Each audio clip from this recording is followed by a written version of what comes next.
Welcome back, everyone. Erica Preston's with us today. She's Auglaize County Administrator. Thank you for coming in. Appreciate it. It's nice to have you back in the studio. Let's talk a little bit about grants. I know there's some state and federal monies that you go after.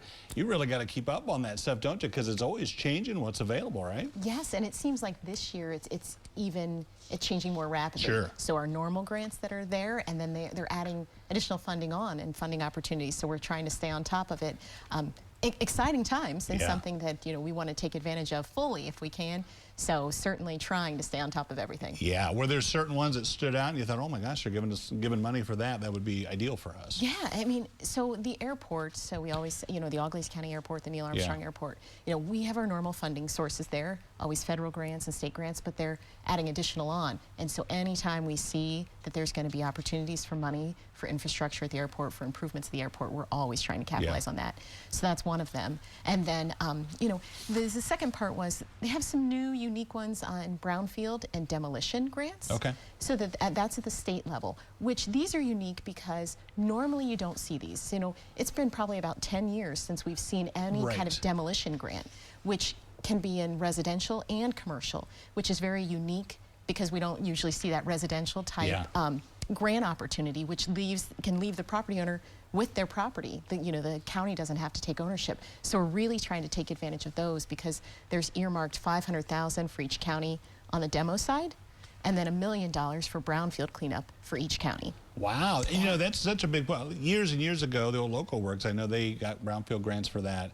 But I hadn't thought about that aspect of it. I think it became the city's property then. But as you were saying, they can still, the property owner can still hang on and get some cleanup done? Yeah, that's one of the unique aspects of these grants is that the state doesn't require us to take ownership. We can. Yeah. And sometimes we will and want to, just depending on what the end game or end use of that property needs to be.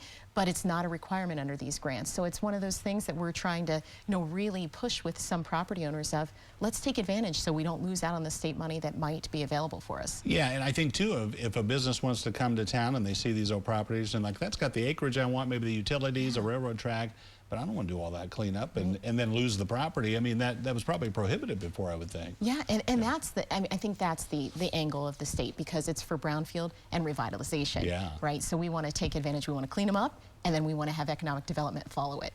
Yeah, the demolition aspect of it, because that is so costly. I feel like in the last 10 years, whether it's residential or commercial, I feel like the state and the federal level, they're getting the fact that you guys need money to do this because there's just no funding set aside locally for folks to tear down these old blighted structures, right? That's right. And ironically, though, our demo costs that we're getting estimates in are actually coming in lower because building materials are going high. Sure. But if you just have to take the building down, those costs are coming in pretty low. So it's perfect kind of timing here for this.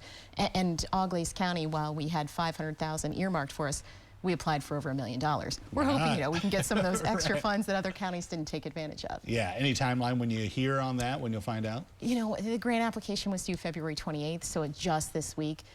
We're hoping they turn it, I'm checking every day, but it could be sometime, a couple months before we 5 minutes later, you're like, why haven't they approved this grant? Yeah. You were talking about the airport. How much weight do they give to the fact that you guys have done so much out there and the projects that you have done, and they think, okay, they're really invested in this.